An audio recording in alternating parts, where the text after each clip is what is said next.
YouTube, what up? What you on? What you on? What you on? It's your boy. It's your boy. Bo Buddy, hey. Now, you know a lot of shit be going on in the world. I'm on here. Hey, look at the title. You know, motherfuckers crazy, man. I don't eat anything, but this shit, you know, it look. I gotta dig into it. That's all I'm gonna say. Let's see. Eating a bear paw in Japan, Tokyo Extreme Meats. Yeah, alright. In this video, we're taking on the most shockingly bizarre foods we can find here in Tokyo, Japan. Japan is known for its sashimi, its ramen, and its wagyu. But did you know it's also known for some other weird stuff too? This is a country where you can find foods like raw horse, raw shark heart, and even alien-looking snakefish called borasubo. Well, today I'm on a mission to find the strangest, most unique restaurants serving food fare you won't find in any other country. And by the end of this video, I'll eat one of the most shocking foods I've seen anywhere ever. I'm talking about a bear paw. I know what you're thinking. That's not food. You mean a bear's foot? That's what I mean. We have a lot to get to today, but man, that shit got hell. That shit got hell coming out of it and everything. Man, that's finished. let me tell you, this video is going to be challenging for me as a consumer, but also for you as a viewer. So I need you to hang in there. Stay with me through this. Don't make me do this alone. All right, right now we're headed to our first location, the location containing the Bear Paw. Right behind me, Gibier Kishiiya. This is a restaurant specializing in game meats. Evidently included in those game meats is Bear Paw. This is a dish that takes all day to make, so we've come here in the morning to see it get started, and by this evening, we're actually gonna be able to eat it. But first, I wanna take a look at this bear paw. Oh my God. Guys, have you ever seen anything like this? 3 giant bear paws. Where's the 4th one? This bear was an amputee. This bear went top. Iraq. I'm sorry. You can see clearly these two are the back feet. This is the front paw. Oh, it feels so weird. Look at these massive fingernails, claws that could actually tear you to shreds. And then on this side, dude, look at that pad. This is thick, callous. Oh, it's bigger than my hand. All right, I'm gonna pick up the back one. Oh my God, it looks notably different. A big, thick, padded, super callous bottom of the foot right there. Thick hair covering everything, and then of course right here, that's where its ankle socks end. This is a wild one for me, but what's really wild is trying to understand how this even works. Where are these bears from? Why are they eating it? Why is it so expensive? And how did this become a tradition in Japan? That is what I need to find out. Next, I'm gonna head inside and speak to the owner about this. We have a lot to discuss. The sourcing is perhaps the most interesting part of this. How do you, in a giant city with like 20 million people, get your hands on these hands? He actually shipped all the way from Hokkaido, and he asked a middleman company who has connections with all these hunters like from Hokkaido, and he's also in connection with like hunters themselves as well. Hunters. So all the bears here are hunted. They're not like farm raised bears, I guess. Are there that many bears in Japan? There are many bears out there. However, the good thing is the demand's pretty low, so there's not as many stores or restaurants that serve bear paw in Japan. Why is there a focus on the feet in particular? It's considered like a luxury dish in China over there. So that culture kind of swept into Japan, and so even in Japan it's considered a luxury dish. In addition to that, personally for Kishii-san, he really enjoyed like the impact of it. I assume when he says impact, I mean like the visual. Take a look at this. That looks insane. Here, hold it. It's so heavy. It's so big. It's so big. It looks like it came from a dinosaur. So from here, we're gonna prepare it, and by tonight, it'll be ready to eat. Step 1 is happening right here. He has a pressure cooker pot, and he is filling that with water right now. He puts that into the pot, submerging the whole thing, and we will say goodbye to that guy. We'll see that in a couple of hours. In the meantime, the chef prepares a delicacy so rare, few Japanese have even tried it. The brain of a deer. First, it's lightly seasoned with flavor enhancers, salt, MSG, and pepper. Next, he coats both sides of the brain with flour. Brain of a deer. Boy, he's seasoning that bitch like a burger. Come on now. Now motherfuckers gotta watch what they eat. Motherfuckers going in these places now. It's a deer brain. Look at them on bro. Patting that motherfucker like a burger. You hear me? In a skillet, the chef adds a splash of olive oil and a bit of butter. Once it's sizzling hot, the brain is placed in the pan. When one side is fully seared, he gives it a flip, basting it with care. Into the oven it goes for... Wait, boy, y'all seen how he was looking? I know that shit stink. Look how he was looking, y'all, when the brain was flying, was trying to flip it. Olive oil and a bit of butter. Once it's sizzling hot, the brain is placed in the pan. When one side is fully seared, he gives it a flip, basting it with care. Into the oven it goes for 20 minutes to cook through. Then it returns to the skillet for a final touch of golden perfection, if you want to call it that. He flavors the plate with a sauce made with a blend of herbs, garlic, breadcrumbs, and anchovies. All right, folks, this is my first meal of the day, and it is a doozy. This is not just any ordinary brain. This is the brain of a deer. What is a part of the brain that understands how traffic works? Because that is missing in every single deer, especially in Minnesota, where I'm from. Let's dig into it. So I've got some of my green emulsion mixed with some of that beautiful brain. Let's give it a shot.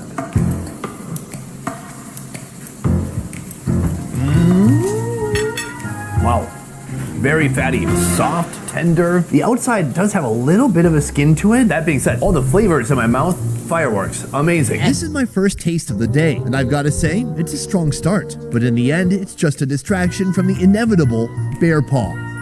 I am here again with Kishii-san. 2 hours has gone by, and we are gonna remove the bear paw from the pot and see how it looks.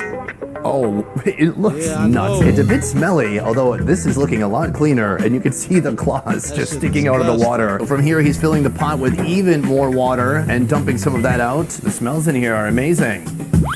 Going these places, eating that shit. He peels off the bottom of the foot, the pad, revealing the pink subdermis. Slowly but steadily, he peels away the skin and the fur, revealing the nice pink meat underneath. Looking at this thing now without the hair, it looks even more terrifying. It's so big, so muscular. I mean, look at this foot. It looks wild. From here, he's going to finish the tedious work of pulling out every single hair, and then that's going to head back into the pressure cooker, right? Right. While the Bear Paw spends some hours grazing, I'm hitting the streets on the lookout for some more exceptional, unexpected Japanese food. While our bear paw is cooking at our first location, we have come here, a place called Rice and Circus. And let me tell you, it is a circus inside. And no, I don't just mean it's wild. Man, it's just six minutes just started. I think I seen enough already. Man, what the fuck? That shit got me hot and everything, and I ain't even bad. Man, y'all see how he just ripped that bear paw? Man. Nothing chaotic. I mean, like every animal that you've ever seen in a circus, they're probably serving them up here. This is not common food in Japan. This is kind of like wild stamina dude foods. The owner is already underway cooking up our first dish. We're gonna go inside, check it out, and then learn more about the food they're serving here. Let's move. All right, folks, I'm entering the kitchen now, meeting Mr. Momiyama-san right here. This is our starting course. Kintama. Kintama. That might, in Japanese, mean testicles.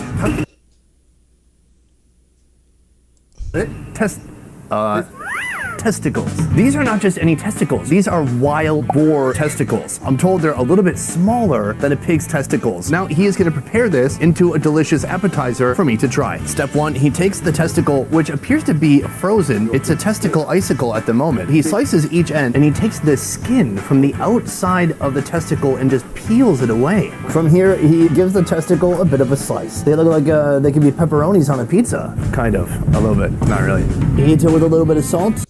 Bro, man, bro, he just said that shit pepperoni. He said he can't be. Oh, man. This shit is tough, man.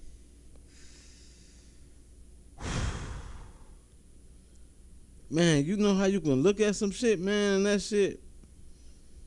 I gotta take a breather, man, before I continue. Wait, y'all. Wait, man. Let me.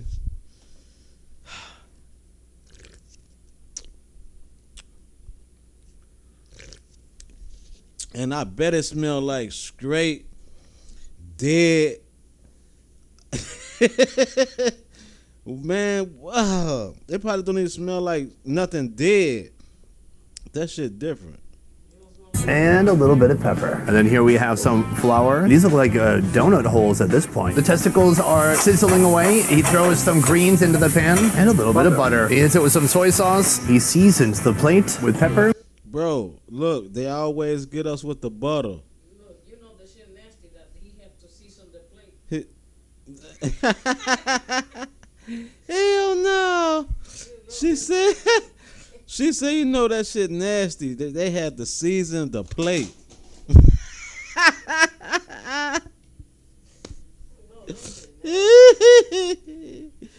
Chad, my girl funny as hell. She said, you know that shit nasty. They seasoned the plate. I ain't never seen nobody. Man, bro. What? Full nasty just Man. Let's go. And just like that, our testicle is finished. I'm gonna give one a shot right now. Oishi? Oishi. Oishi. All right. He says it's yummy. Let's go for it. Yeah, oishi. Oh, thank you. It's got a nice flavor to it. It almost tastes more beefy than it does porky, even though it is technically pork. You would think it would be more fatty and gelatinous, but it's almost like a hard pate. It has kind of almost like a crumbly texture in the center. The seasoning's basic but delicious. He's got some veggies in there too. It's legitimately good. So this is my appetizer, and it's actually the least strange thing I'm gonna be eating here today. I wanna talk to this guy more to learn about how this place works. Thank you for the testicle. That was a wonderful experience. This place seems like it has a little bit of everything. Can you explain what the theme of this place is? 美味しいは楽しい。楽しいは美味しい。 The motto of their company is fun equals good tasting food. And so we want people to be happy, like having fun. And when you serve things that are Well, I know y'all want people happy, but shit, I'm very not impressed. That shit disgusting. I know I'm American, but man, Joe, this shit. Oh man, I don't know. I can't even explain, man. are so like bizarre and interesting. It's just like naturally they have a smile on their face or they're like really intrigued. Can you tell me some of the more bizarre items that are popular here? 特殊なやつはやっぱり One of the rare ones is definitely the testicle, and then also the brain, sheep, pig, and for this year, they're thinking about hopefully getting whale brain. Whale brain. Whale brain. Is that the size of a Cadillac? I am back in the kitchen with Momiyama-san. We've got one other food in store. That food being this right here. That, my friends, is a Japanese crow that he's about to cook up that I'm going to be tasting shortly. Step one, he puts it in a bowl and he seasons it. With Momiyama-san, we've got one other food in store. That He said Japanese crow. Why the fuck they ain't skin the fucking beak off? They supposed to take the head off Yeah, they supposed to do all that shit. and the legs. What he supposed to do on all that sucking? This shit's getting out of hand, chat. food being this right here. That, my friends, is a Japanese Look, that shit look. The veins in the leg. Look at the ankles. That motherfucker. It's like chicken. The only thing that the neck is long. Look at the feet. That motherfucker look like he got shoes on.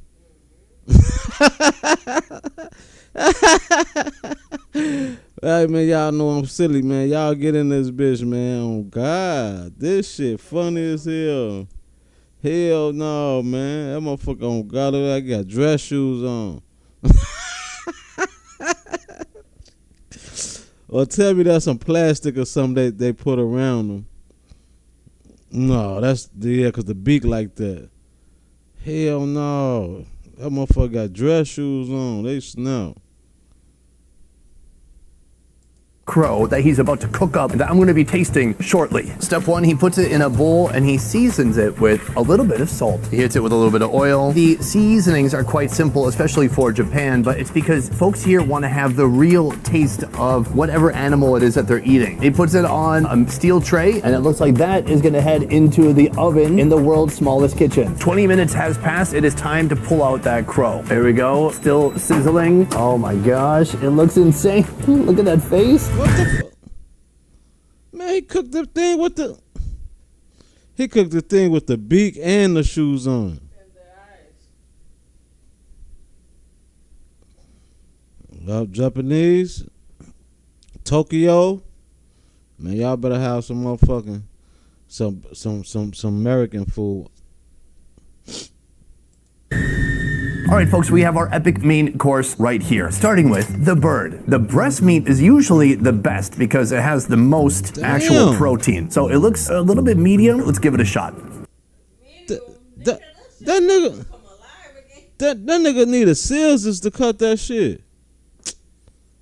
What happened to the knife? Nigga needs scissors. Man, that shit gonna clog your ass up, boy. Protein. So it looks a little bit medium. Let's give it a shot.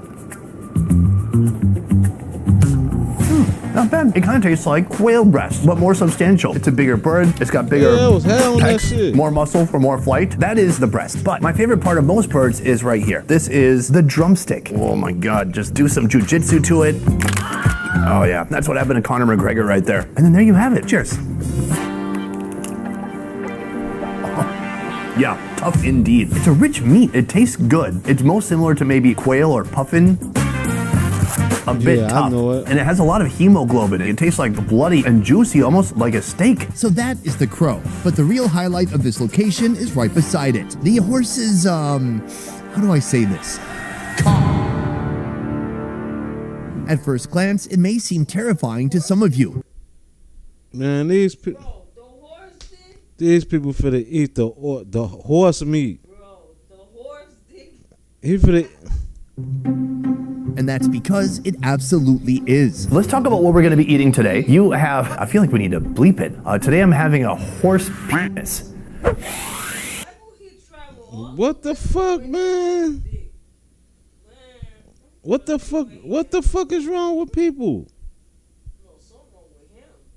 Then look how he want to look about it. Man, your ass think too hard, my friend. Boy, your ass need help, boy. What the fuck is in his brain?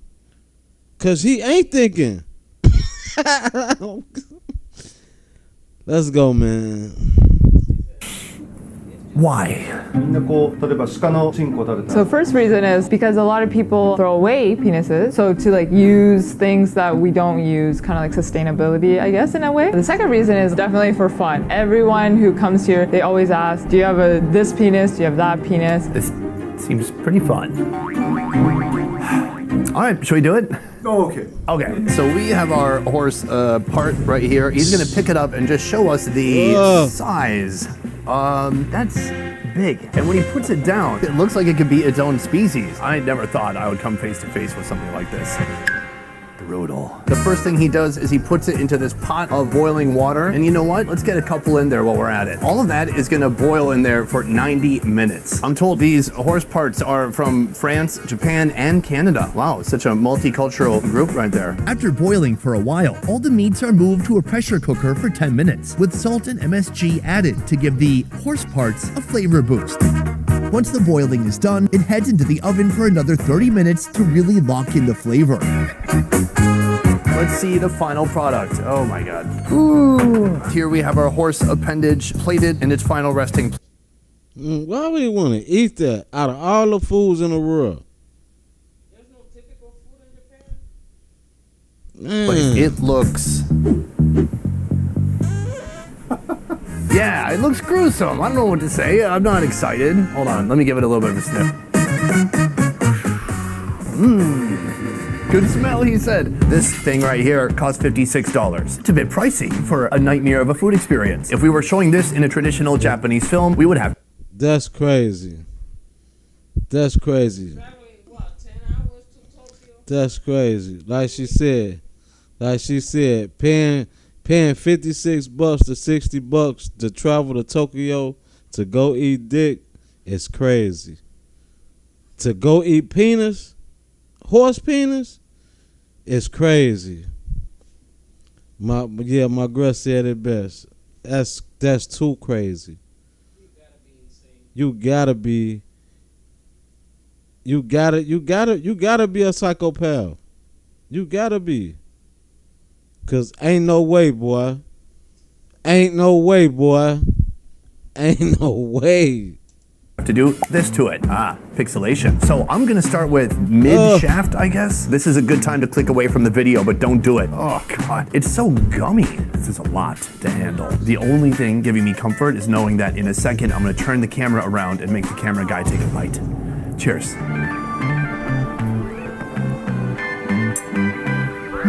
What? That tastes pretty good. It just tastes like kind of roast beef. I thought it was gonna have an intense smell or gamey aroma to it. It doesn't. What about this part?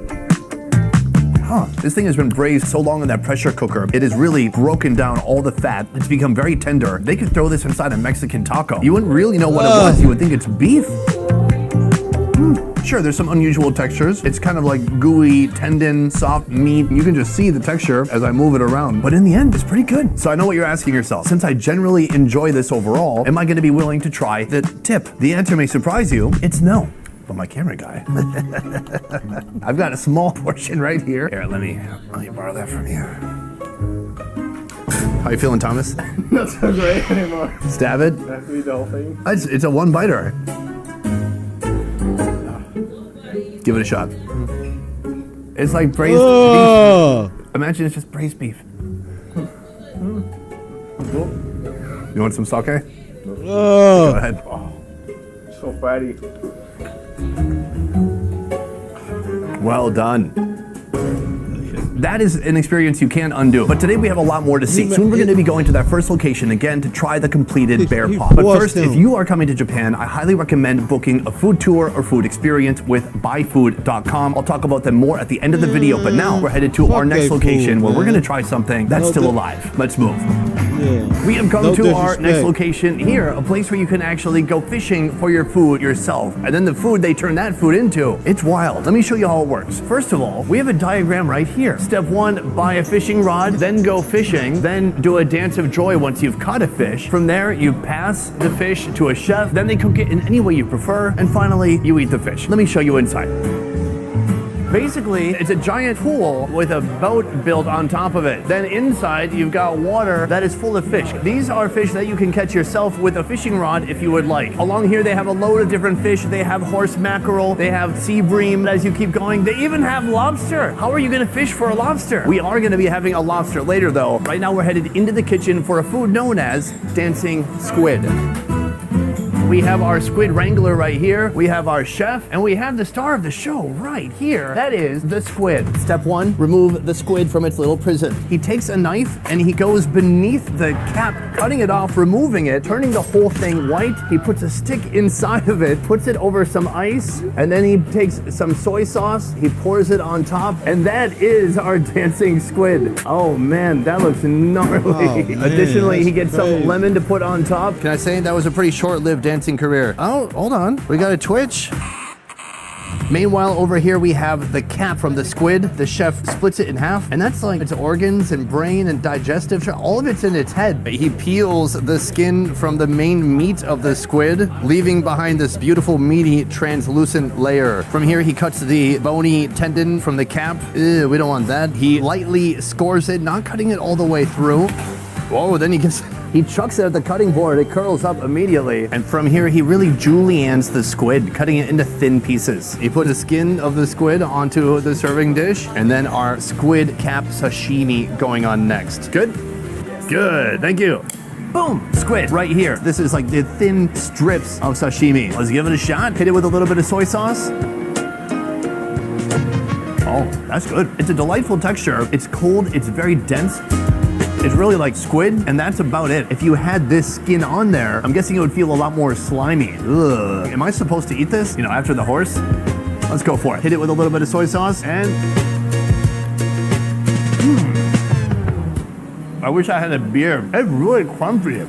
Oh my god, it's like chewing on snot. It's like if a booger had a skeleton. It's similar firmness to this part right here, except it's even more thin, except for it also has a slimy layer of skin on the outside of it. I kind of like this. So that is the dancing or seizuring squid. But from here, we're going back into the kitchen because they have one more live seafood that they want to show me. Round 2 requires one of these, a lobster. These are red spiny lobsters. Yeah, take a look at this bad boy. Lively, big. They've got huge legs. It's like the spider of the ocean, but with a tail too. This is what we're after right here, the sashimi that resides within the tail. But this isn't just about the sashimi, they're calling this live lobster. Let's go see how they do it. Step 1, he shivs the lobster. He goes under the shell, separates the tail, and rips the whole top of it off. Now that gets transported quickly over to here, and the head is put onto this decorative boat. Now he's got the tail, he takes his scissors to it, releasing that delicious succulent meat on the inside. He's cut it in half, and then he cuts it into smaller bits. That goes on to this beautiful decorative platter. A platter complete with a moving lobster head. Do you think the lobster is gonna be okay? I don't want it to hold a grudge. It looks mad. There you go. Sorry. Don't show that. Meanwhile, chopsticks. Right here we have that sashimi. Let's give it a shot. Cheers. Oh my god, it's so delicious. It's tender, it's a little fatty, there's no sinew, and it's a completely different experience to eating cooked lobster. One more bite. Thank you, lobster. You did good work. I'm not considering everyone's opinion in the room, but for me, absolutely delicious. So that is the live seafood portion of today. But from here, we're going back to the Bear Paw location to see if our food is finally done. Let's take a look. We are back in the kitchen. I am with Kishii-san, and he has finished doing his manicure on this bear paw. It looks terrifying. How do you say scary in Japanese? Kawaii. Kawaii. Guys, I don't Oh, the nails even come off. Here, let me just put that back. There you go. So from here, we're gonna finish the cooking process. He is putting the paw into the pot, and that is gonna boil for about 15 minutes. While the bear paw boils, the chef adds a mix of greens and vegetables, carrots, onions, bay leaves, leeks, celery, and garlic cloves to help eliminate any gamey flavors. I guess the big question, what everyone's wondering is, why are people eating this? 逆に他の国食べない。 Counter question, he's like, do not people abroad like eat bear paws? Oh, wow. Well, you got me there. We do all the time. No, some people eat bear in the USA, but I would say it's pretty rare. They honestly would probably discard the paws. まあそうですね。まあ言われるのはやっぱ Same as like China, some people eat it for good luck, good fortune. In addition, there's a lot of collagen, so a lot of people come eat it for like beauty reasons, like for the skin, etc. After 30 minutes, the stove is turned off, allowing the pressure in the pot to naturally release until it's safe to open. It's interesting saying that there's collagen, it's good for beauty, because there's no way women are eating this. そんなことはない。 Oh, so good. 逆に女性の方がこんなの強い。 Actually, around like 60% of the people who come to his restaurant and eat the bear paw is actually women. Amazing. Maybe this is just a sign of modern times. Women are getting into the crazy food too. Next, he strains out the vegetables, leaving the stalk behind, a portion of which is boiled separately to create a reduction. And here it is, the bear paw, after an entire day of boiling and preparing. In a separate pan, the paw is simmered with some bear stock while being basted with vinegar and honey. Once the bear paw turns light brown, it's left to rest. Meanwhile, the remaining rich brown stock from the pan is poured into the sauce reduction and boiled for a few more minutes until it becomes thick. All right, guys, we have it right here. The final product, the fully cooked bear paw, and it's all due to this man right here, Kishii-san. Amazing work. Let's talk about money. This is one of the most prized parts of the bear's body. He did not have any paws laying around, and what he said is that I would have to buy 4 paws from a freshly hunted bear. How much did I pay for that? For 4 bear paws, it was over $1,000. Essentially, it's around $260 or $70 per foot. So maybe watch the video twice. Maybe go support our sponsors. I'm gonna build up a little bit of liquid courage before we get started here. Now this is sake in a jar. I'm not really sure how to have at this. Oh, there's some nice gooey bits right there. The bear has a bit of a gamey, a bit of a funk to it, but then there's astringent, sour, smelly balsamic vinegar. So you can see some of that has become very gummy and is falling off. Right here, I've got a little bit of the side of the paw. Cheers.